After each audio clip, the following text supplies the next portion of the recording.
Guys, and welcome to my channel. This is Queen C. Pinkston, your family caregiver supporter. Tonight, guys, just as the title says, we're going to be talking about male family caregivers, the men that are caregivers. And we're going to look at two videos.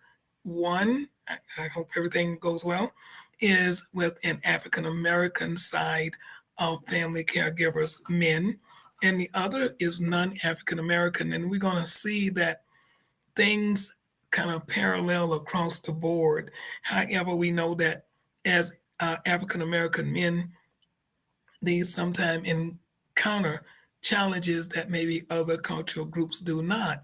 But we want to appreciate the male side of it.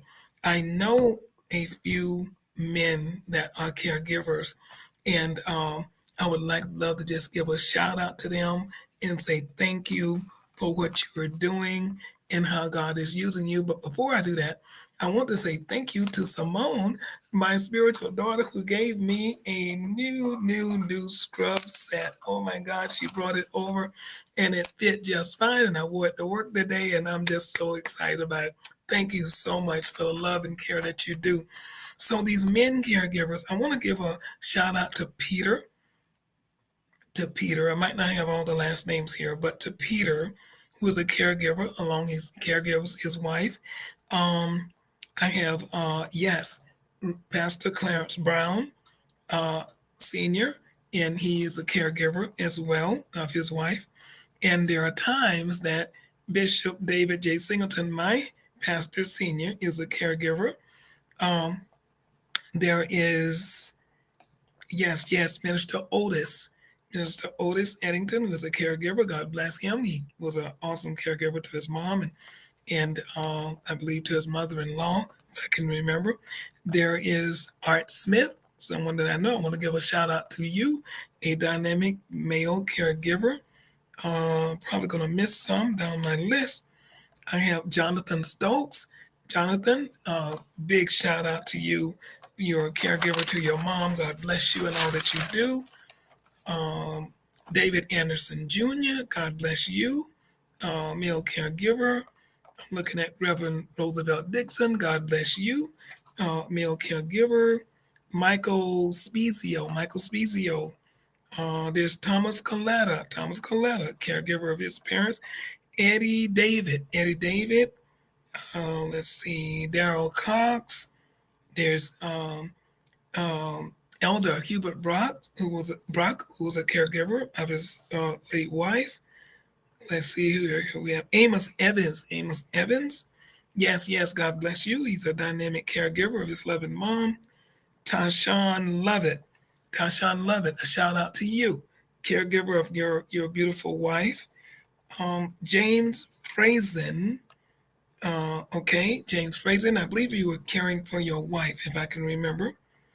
And let's see here. Do I have any more men on the list right now? All right, I do not. And all of these men have received already the caregiver certificate, and we thank God for them. But we're going to get into these videos and just see what we can do. So let's go see, can we bring up a video here to help us see some things here for caregivers. Let's see, can we do this? Let's see, can we do this? There's a whole world of people out there who don't believe African American men take care of anybody, including ourselves. It's only been recent that male caregivers have started to emerge. And I've been caretaking for my mom for about 9 years. I took care of my dad for the last 5 years. I had the opportunity and the obligation to take care of my wife. Oftentimes, people are tired, they're burned out, they're frustrated, they're confused, and they don't know what to do and where to go. Being a caregiver can be very stressful and tiresome. And so, I did my part. To this day, I still say, I could have did more. Being able to discuss not just what to do, but how to do it and how to feel about it is critical. I'll be very honest. I struggled with coming here today. I really did.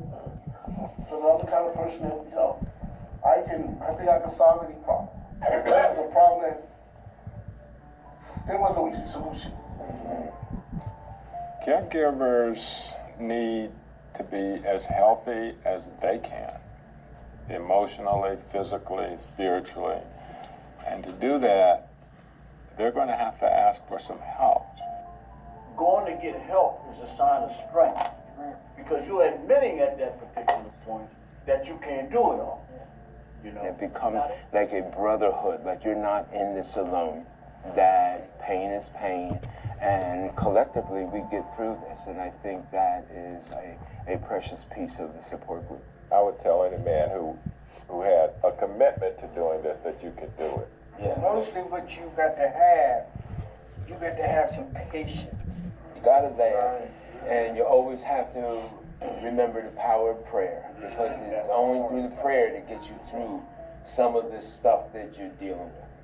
The caregiver is not just a taskmaster. All right. Can we join hands?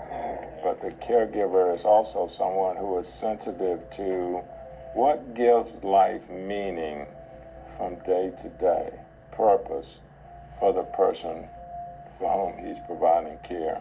This evening, our Heavenly Father, it is again that we come thanking you, dear Lord, for this. One of the pieces of caregiving that we don't talk a lot about is the fact that it is a privileged opportunity. And no matter how hard it is and being in the midst of it, it really is a privilege to be able to care for somebody else. Guide us and keep us. In Jesus' name I pray. Amen. Amen. Wow. Wow. So now, guys, what we want to do is we want to replace this video with another video. Hopefully we can bring that one up. Hopefully. And this is another set of male caregivers. And then we'll talk about it again. I hadn't tried before, and it's very promising because there are different people at different stages of the same journey. Being a caregiver, we lose our own identity and we lose a piece of ourselves. We lose the ability to go out and have a happy hour. We lose the ability to go golfing. We lose the things that we love to do, hunting, fishing, whatever it is. You have to give those things up. Jax wants to help you find yourself again and feel that sense of normalcy while pairing you with people who also understand what you're going through. Once you're a caregiver, you're a caregiver. And then it's a networking opportunity because people have similar experiences. And really that's all it is. It's people who, in other circumstances, you may never have crossed paths. But the mere fact that you have this shared experience, it's a unifying element. We like to have a beer in our hand and we're looking at an engine. And that's when guys will talk. Many of us guys have been taught life. We need to have the answers. We need to make things happen. But when you're hit with the responsibility that these caregivers have, if you don't learn to appreciate what you're doing and don't learn to let go of some stuff, eventually you will fail. You know, you can find support in a lot of different places, and you know, we do these events where we do golfing or fishing or hunting or dinners like this, and you know, we get here and we eat, and we don't feel beholden to talk about any one thing. You get a little maudlin sometimes, and it's kind of nice to go for an afternoon or an evening and do something that takes your mind off your other problems. The younger guys might be a little bit surprised that us older guys are willing to talk about these things, but it just boils down to the fact that we're all kind of in the same boat. And it doesn't matter if you're in your 20s or 30s or if you're 60s, you know, you're all going through the same thing. I mean, it's like, this is not like superhuman, superhero, super anything. It's like, it's here and it's now, and this is what you do. Some days you're there to offer support, and some days you need support. It's hard.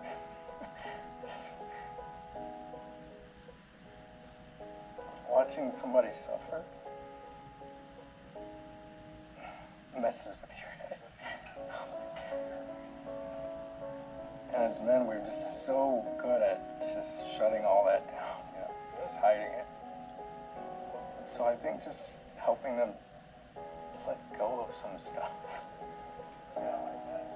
I think we just need to know that a lot of times we're not crazy, and you're not in the battle alone. Wow, wow, guys, that was something very, very something, you know. And most time I think a lot of women, and I am a woman, so we talk about in the terms of women being caregivers, but we must realize that the men, wow, to be a caregiver, the guy was just saying that one guy was tearing up, a couple of them teared up on both videos. The first video in the African American group, the gentleman was just saying how hard it was for him to even come to that group because it was saying like he's soft to come and ask for help, to reach out for help. And he broke down in tears. So I'm going to start with that film and just talk about some of the challenges that the African American men face in their one is cultural expectations. It says the societal norms often discourage men from openly expressing vulnerability. And we saw that right there. And those guys were just saying, how hard it is to come together and to let somebody know that you need help. But then the one guy said that if you don't do that, you won't make it. You'll realize that you just can't. So he's saying that expressing a vulnerability or seeking help, he says, which can lead to isolation in their caregiving roles. Then they're just kind of like be shut off. So we saw one video I did a while back with one of the I think it was Diana Dewberry. It's one of the previous videos where her brother was sharing, and her husband, I think it was sharing just how isolated they felt because it was just continuous caregiving, and they weren't able to do, as we saw in the second video, where the guys were talking about, okay, just to be able to get away maybe and go golfing or to go as we were standing around working on the car and they're having a beer or whatever they're doing, but being able to just let go, maybe get their mind. So it's not easy for them. So if they don't get to do something of that sort, just like it is with women, they will become like in an isolated caregiving isolated role. Let's see here. What does AARP have anything to say about that? You have to open up. It's just being shut off is.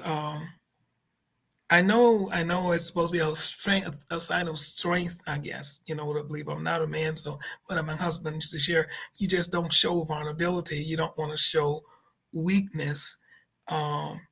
You like the one guy said, I've always been able to handle it. I've just always been able to handle it. One guy said in the first video, the African American video, he said, and I wrote a little note over here. He said, one of the things you got to have is patience. You must have patience. That go across the board for all of us, male or female. We must have patience. So healthcare providers aren't patient. Don't listen and tend to make assumptions about others. And the society sometimes have a way of making assumptions about African Americans and what they do. And that's from a caregiver survey. They just don't listen. Sometimes, so they just assume that they know exactly what is going on. And yet, you have all of this anxiety bottled up inside And as you heard the guys were saying, they're trying to figure out how this goes, how that goes. Because remember, we have four stools to work on, male or female. So if you're the male caregiver, and you might be just, it might be your mom, or it might be your wife. And so you're expected to be in your role. You're the provider, and you're the protector, you're the comforter, and you're all of these things. And now you are a full-time caregiver, and you're taking care of your loved one maybe every day, sometimes 24 hours. And you're like, wow, what, how can I handle this? Am I going to break? What's going to happen? I'm supposed to be able to handle this. I'm supposed to be able to handle all four legs. That's who I am. I'm the man. I'm the man of the house. This is what I'm supposed to do. But you need help, and you need support. And I showed these videos to show that other men are saying that they had to reach out. They couldn't handle it all by themselves. And I love the first video of the African Americans because they were at church, and they were praying. They were praying together. They were listening to each other. They were discussing things. And I don't know if it was so much that they were discussing each one of their situations, as far as, my mother has this, or my wife has that, or my child has this or that. I don't know if that was a conversation, because what I heard, it didn't sound like it. It sounded like it was more of trying to find out how to just share, how to just be able to open up, how to be able to just reach out and say, I can't do this all by myself. I'm willing to accept help, is what I was beginning to see, even from actually both sides of it. We can be a great support to them by praying for them and encouraging them in any way that we know how. When you see a male caregiver, you might know somebody who's in that. Well, I know I do. I just named a list of people. I know more than that. What can we do? What can we do to encourage them? What can we do? What can we do to support them? One would be to pray, but I'm just saying to you, it would be interesting. Do you know anybody like this? And if you do, let's talk about it. Let's talk about it. Come into the live, or type in the chat or something. Let's talk about it. How can we support? How can we support our African American caregivers? How can we support non-African American? If whoever's listening to this video, it's not. How can we do that? Because we know that they face challenges, and we know it's not easy for men. It's not easy for women, but you understand. I know you understand exactly what I'm saying. In the male role, they are taught. I said it again, and it says it right here in my notes. It is. Let's read it again. It says the culture expects for men to be strong. We as women expect for men to be strong. I do. And I was raised that way. I enjoyed seeing the strength in my stepfather. I enjoyed seeing the strength in my grandfather. I enjoyed seeing the strength in my late husband. I just felt that more comfortable, more protected, or just everything was going to be better when they were there, when I was in their presence, around them. I enjoyed that more. There was a strength. I enjoyed the strength of my mom. I enjoyed the strength of everyone else, but there was something about dad. There was something about grandpa. something about uncle.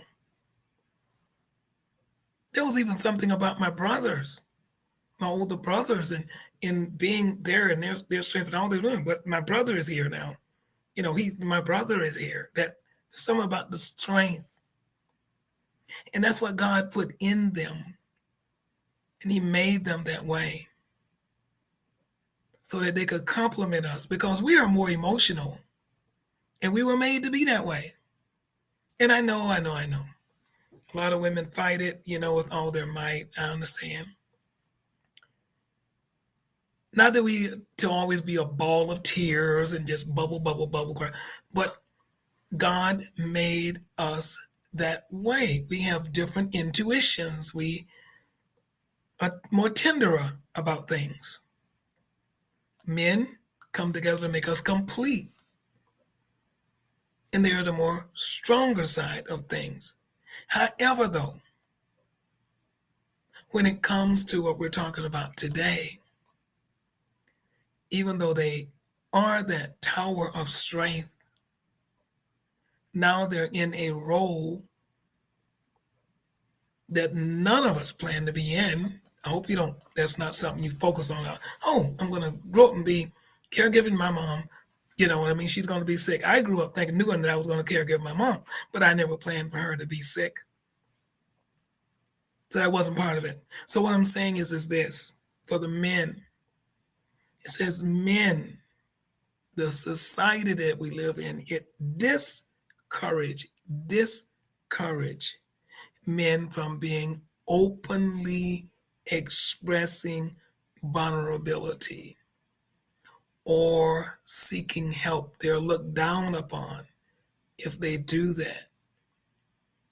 So this can lead to isolation. Yes, in their caregiving. Also, the economic strain.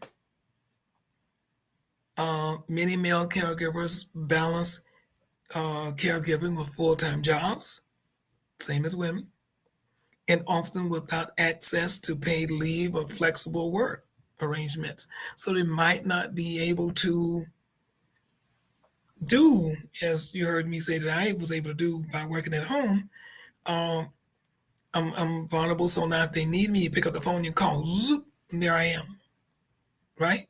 I'm there. No, they might not be able to do that, and that could be a strain all by itself. So if that's the case, sometimes they might have to give up their job in order to take care of their wife or in order to take care of their mother. They might have to do that.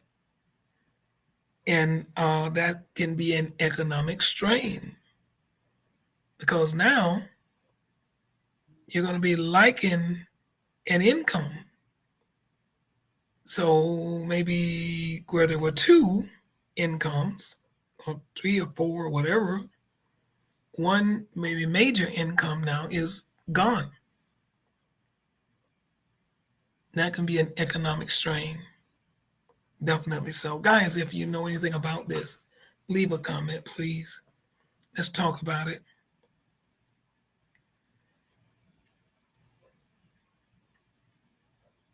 How about health disparities? You know,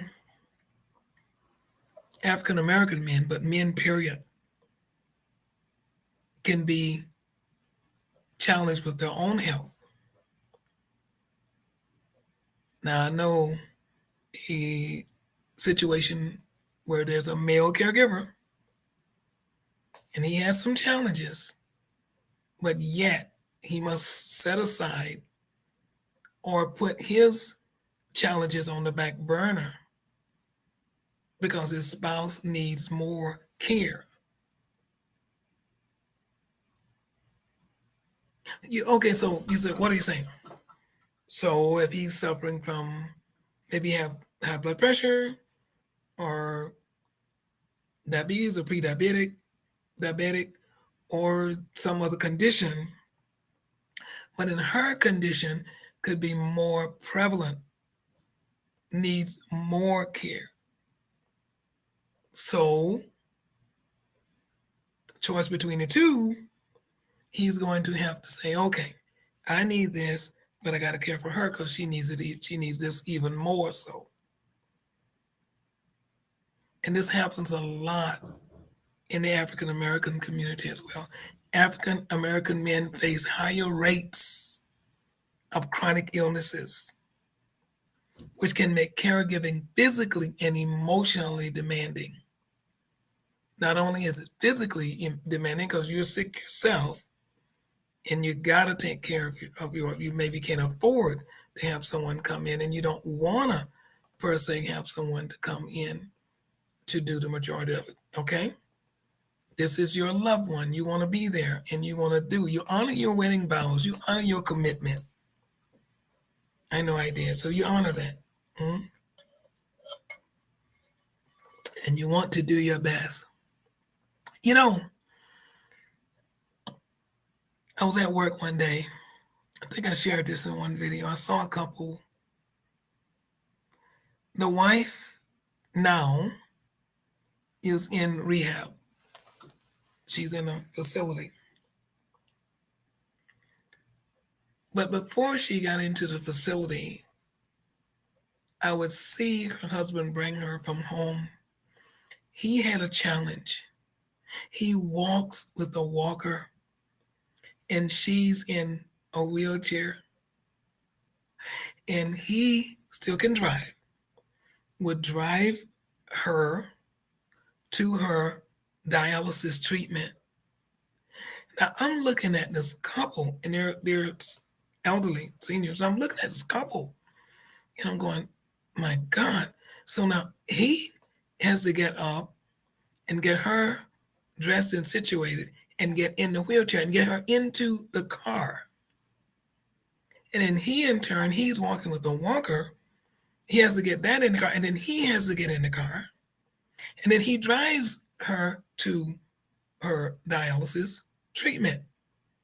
And I watched him because I was caring for her. I watched him, and he would get out of the car. This is rain, snow, shine, whatever, okay? Because they have to be there.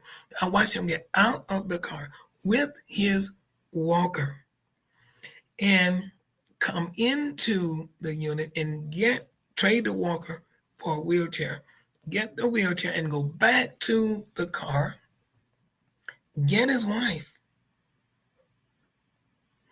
and get her in that wheelchair and bring her into the unit so she could get care because we are not allowed to go out and get them. Then he trades the wheelchair off for his walker and goes back to, I'm like, Father God, in the name of Jesus, I'm like, wow. Wow. Wow. All I could say was wow. Just amazed at the, what is that? Dedication, the commitment, but he was determined. And then the same couple, now that is in rehab, I watched him when she shows up for treatment. He comes with this walker. And it's a challenge for him. And he sits with her. He's determined. Male caregivers, the unsung heroes. What is going on in his heart? The provider, the strength. Wow. Now, limited support networks. So it says here, misconceptions and stereotypes about African American men can hinder their ability to access formal support groups. And the misconception, because in that first video we watched, the guy said, many people don't believe that African American men cares about anybody. That's what they said.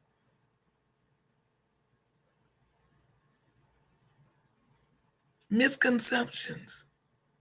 Are they not human? Do they not care? Do they not love? Do they not have feelings? Do they not honor their commitments? Yes, they do. You won't see, and this is why I thought I had it up there. Let me see, can I bring it up a little more? There we go. This is why the title is Male Family Caregivers, the Forgotten Heroes or the Unsung Heroes. And when I say African American male family caregivers, the forgotten heroes are the unsung heroes because of the misconception, because of the stereotypes. Oh, they don't care. Oh, he doesn't care. No, we saw those men as they opened their hearts up and teared up. One guy said, I've been taking care of my dad for so many years. One guy said, I've been taking care of my mom. The other guy said, I was committed to taking care of my wife.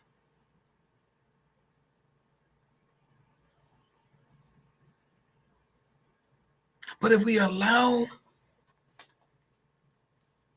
these misconceptions to come in, and then we can go to the other video, and how do we know people don't think that those guys, they just want to go golfing, they just want to go this, want to go, this want to go. No, no, no, no, no, no, no. They were sharing and sharing and sharing how. The one guy teared and he said, when you watch your loved ones suffer, he said it messed with your brain. You have to do self-care. You have to do life care. You have to debrief. You have to take a breather because if you don't, you'll burn out. Wow. Wow. I'm telling you guys, there's so much information in these videos. I'm telling you, this is, but I love this when it says, with the African American, it says, despite these challenges, despite these challenges, the limited support because of the stereotypes and the misconception and all of that, with the health disparities that some of them have, with the economic strain where you might have to give up your job or whatever the case may be, where the culture expects for you to be strong and therefore you try to be strong, you try to keep it all in, and you find yourself being isolated. It's saying despite these challenges, African American men often draw strength from their communities and cultural values. No, we care for each other, emphasizing what resilience is what bounce back and mutual support. And that's what they were getting at that church. That's what they were getting. I don't know. I was so impressed to see that church have that support group there because I don't know. We have a male group ministry at our church, but I don't know if it's just there for caregivers, male caregivers. I don't think it's really cultured just for that. I think that can be added in, fitted in there. I'm sure their needs are met through the whole thing. Whatever, I'm sure they reach various numbers. But just to be geared just to caregivers or caregivers work, I don't know if they have that. Um,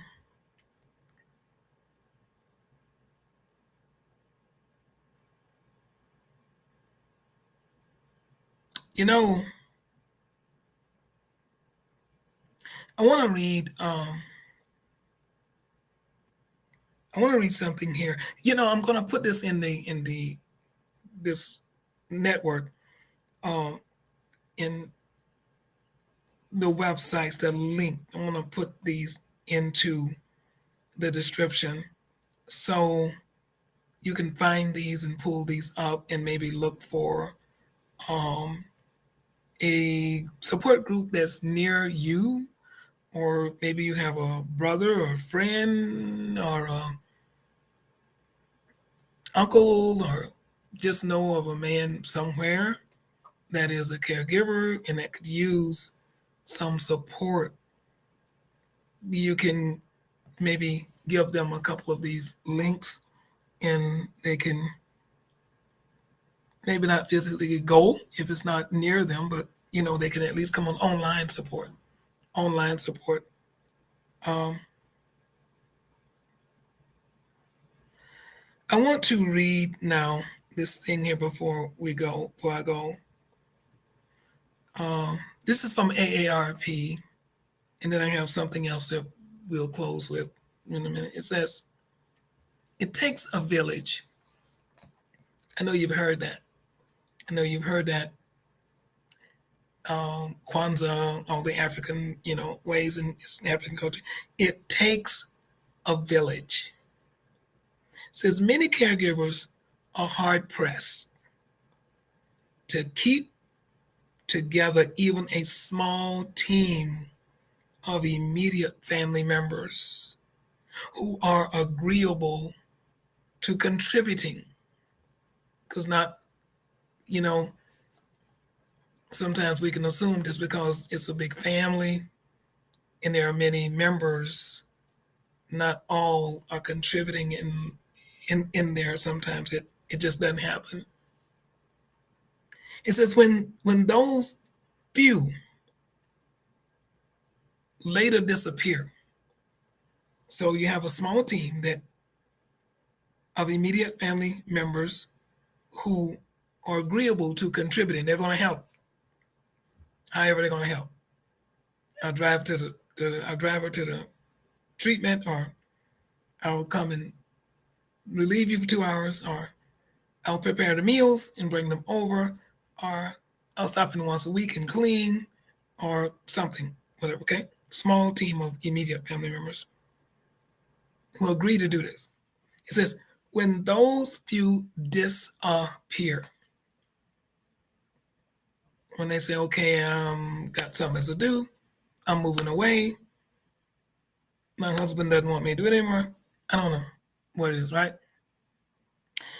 When they disappear, it says the entire crushing weight lands on the primary caregiver's shoulders. Now you're the primary, you're the one that's there, it's on you. Kaboom. So, how does it happen then that for many African American caregivers, that load is lightened through what? Through sharing it with immediate family and beyond to the extended family and where to community members. In other words, if we don't share it with somebody because it takes a village, we will be crushed. We will be isolated. We can't do it. You need prayer. You need prayer. You need to talk to someone. You need to talk to someone. You need someone to sit with you. You need someone to sit with you. You just doing it over and over there by yourself. No. So let's look at this. This is a story from, it's called Caregivers Real Worth. Caregivers Real Worth. And then the scripture, the Bible scripture, is Luke 12, verse 7. It says, even the hairs of your head are all numbered. Fear not, you are more valuable than many sparrows. And I want to say this to every male caregiver that is listening to me and every other caregiver that is listening, anyone on the sound of my voice. But this video is targeting our male family caregivers. I want to read this story. It's not very long. Listen, we got time. It says a weary caregiver recently commented, I do the same things every single day. I dispense medications. I change linens. I do laundry. Suddenly, it is time for the next round of pills and a diaper change. I try my best to prepare special dietary meals between being available whenever she calls. She probably appreciates me, but just once, I wish I could hear those words. Friends send cards and come to see her. They seem to forget that I even exist. There are days I feel worthless. Because of the intense demands on caregivers, there's little time for them to be refreshed through personal pursuits or to take care of themselves. Through their own eyes, they may appear worthless. However, looking at themselves through Christ's grace filled eyes offer them a view of their worth beyond all comprehension.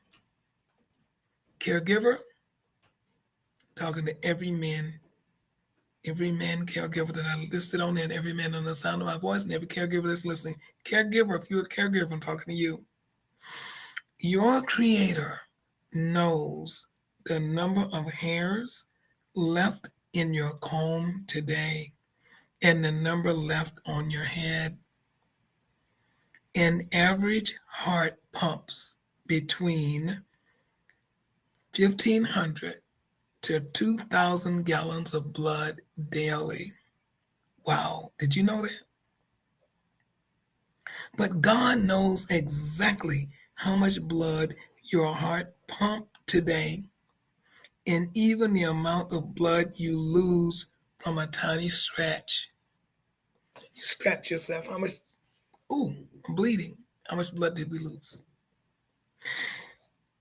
God loved what he made with his hands so much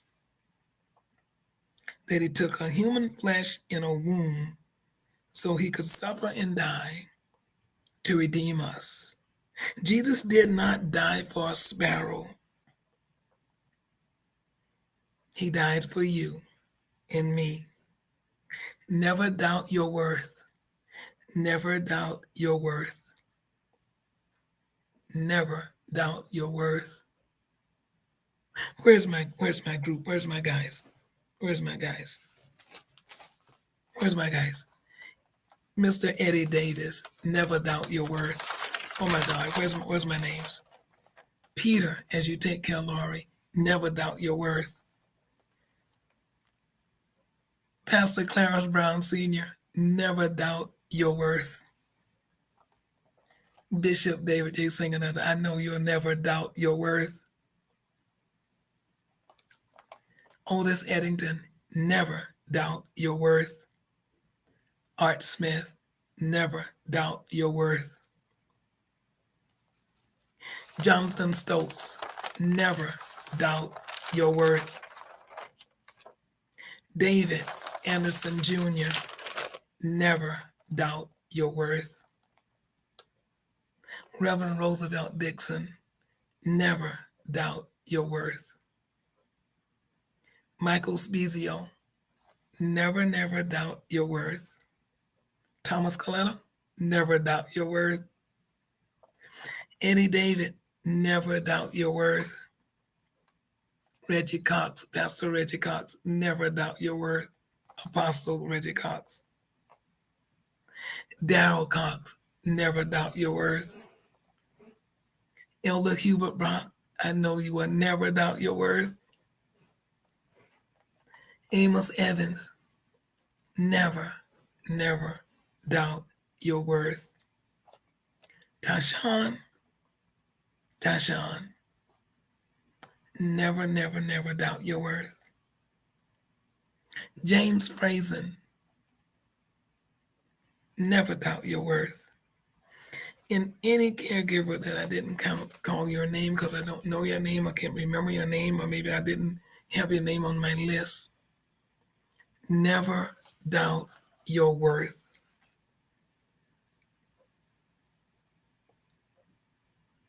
Caregiver, your worth is not in what you do, but in who you are. God redeemed child is who you are. God's child is priceless. Oh my God, that's outstanding. This is for you. You are worth it all. You're beautiful. Remember, every time you give a drink of water, every time you give a bath, every time you serve a meal. One gentleman said, I wish I could have done more. You know, that is a false guilt that attacks caregivers because you have to remember you did your best. Whatever settlement, whatever state you were in, you gave it your best. And you settle in that. If your loved one has passed on, settle in the fact that you gave your best. And let that resonate within you. And they know that you did your best. They might not have been able to tell you that, but they appreciated everything that you did for them. And they appreciated the fact that you were just there physically there. Can you imagine when your wife would look up and she'd see you?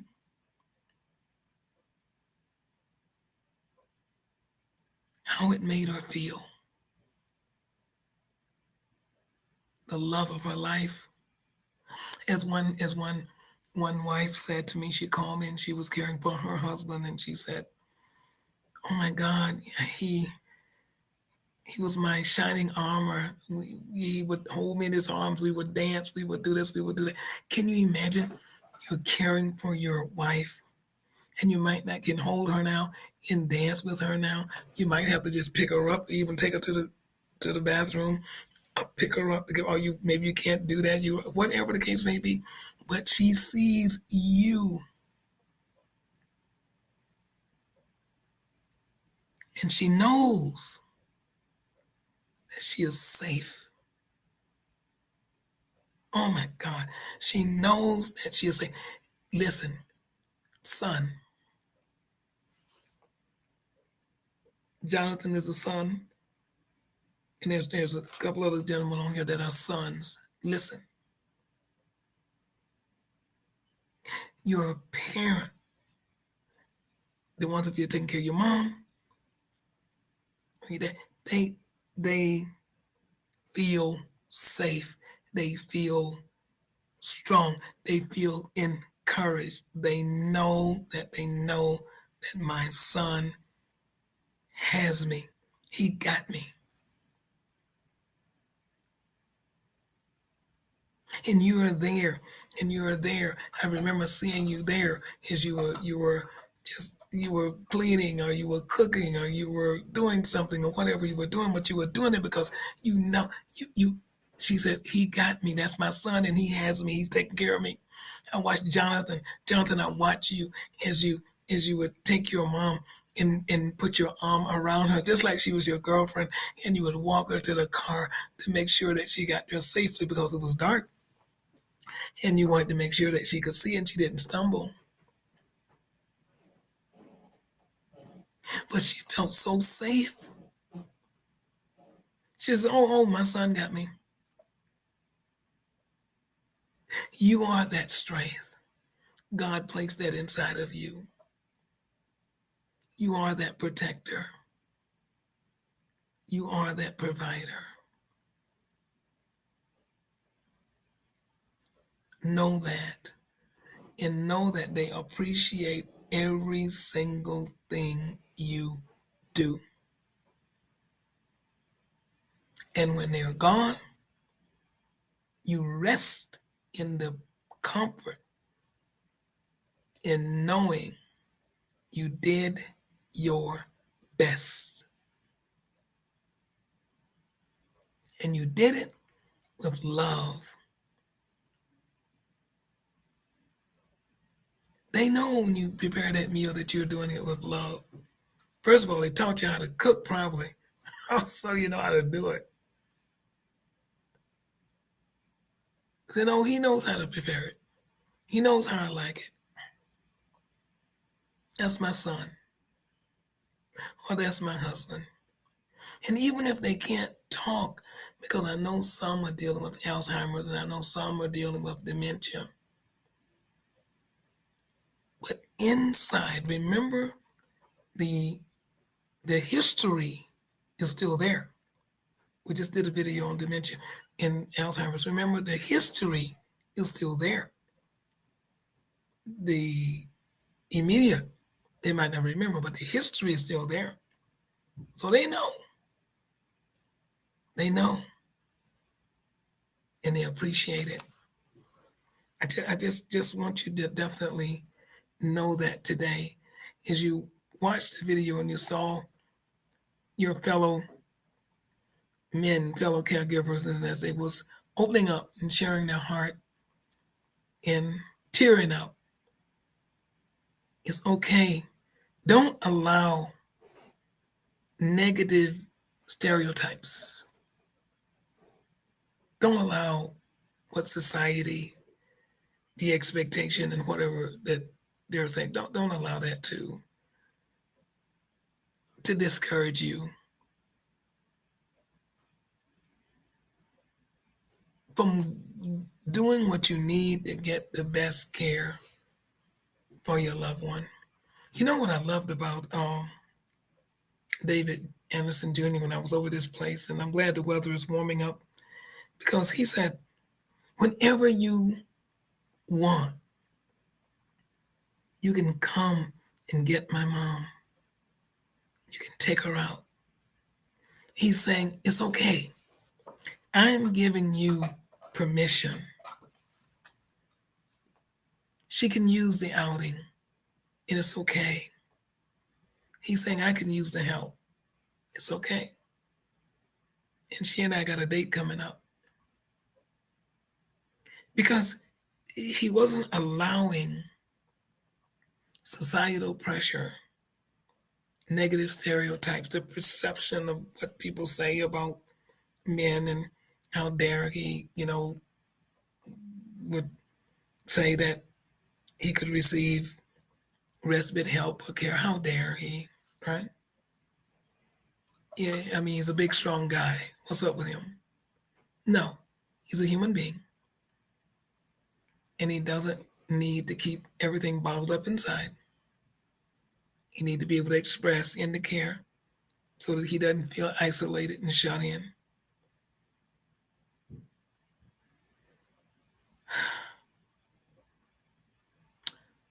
This was a very, very important video for some reason to me. It really touched my heart.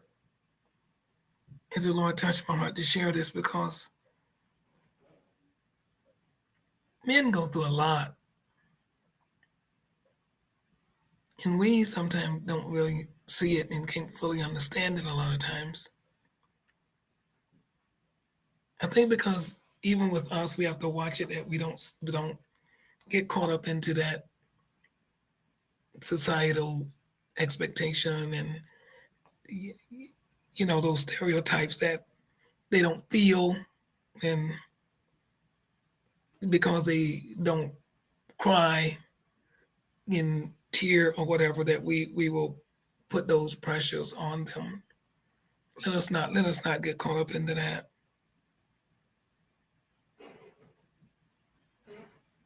We want to be, they're not going to break down like us, but we just want to be there and let them know that we love them, we appreciate them, appreciate all that they do. And maybe when you see one, you see friend or someone that is a caregiver, man, you can just say, you're doing a great job. I see how you take care of your wife. I see how you take care of your husband. I mean, your wife. Your. This is the husband taking care of his wife. I see how you take care of your mom. I was thinking of the daughter there. I see how you take care of your mom. I see how you take care of your children. You're doing a great job. And if you know someone, you can email me and we can get a certificate out to them. I would love to do that. I would love to get, there's my email address right at the bottom of the screen as it roll by. Email me and we'll get them on a recognition certificate. We still got a few left. I'm still doing it. They don't have to know me. I don't have to know them. I just need to know how to get the certificate to them, to let them know someone is praying for them. Someone is recognizing what they're doing. Someone sees them. They're not, you know, someone knows. Now, God knows, but how many people know that God uses people? See, God's not going to come down and hand this certificate to anyone, but He will use me to encourage somebody with it. He will use you to encourage somebody with something, maybe a flower, maybe a card, or maybe just to come by and say, I see you. Again, words mean a lot. Words mean a lot sometimes. Just hello, how you doing? I see you a caregiver. I've done that at the mall. I walk through with my caregiver cards. You will see some of my videos. You'll see me out there and I'll walk through and I'll see somebody and I'll stop and I'll give them a card. Hello, how are you? Hello, how are you doing? There it is right there. Yeah, yeah. I know you're doing your best. I know you're doing your best. You're doing a great job. And then I'll give them a little encouragement. Don't forget, though, take care of yourself. Because if you don't, you'll burn out. If you don't, you'll end up being isolated. You'll be crushed. Not just my words. You heard it on the videos as well. So encourage someone. I made up my own cards. Maybe you can do the same. Be an encourager. We can all be an encourager. Encourage our male family caregivers, the forgotten heroes. I say forgotten because, like the guy said, it's like we said in the story, rather, they bring the cars, they do all these things, but sometimes I feel like I'm just worthless. I feel like I don't exist, right? I wish I could hear those words that she appreciates. Well, she might not be able to say them herself, but you can come by and God can use you to come through and say, you know what? You are appreciated. Here's a little something to let you know that. Here's a card. I've had all races, creed, or colors be so thankful. They were so surprised, first of all, and shocked when I would approach them and give them a card. They would look like, what is it? And they begin to read it and they say, wow, wow, wow. And they'll say, thank you. Some broke down in tears. You say tears? Yeah, tears. If they're pushing a wheelchair, I want to see them. That's the one I'm after. Whatever you're doing, know that you know that you know.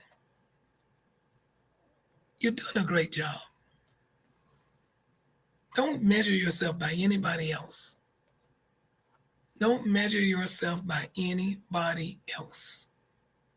We get that can be very what's the word I want to use? Depressing. That can be depressing when you measure yourself by other people. Don't do that.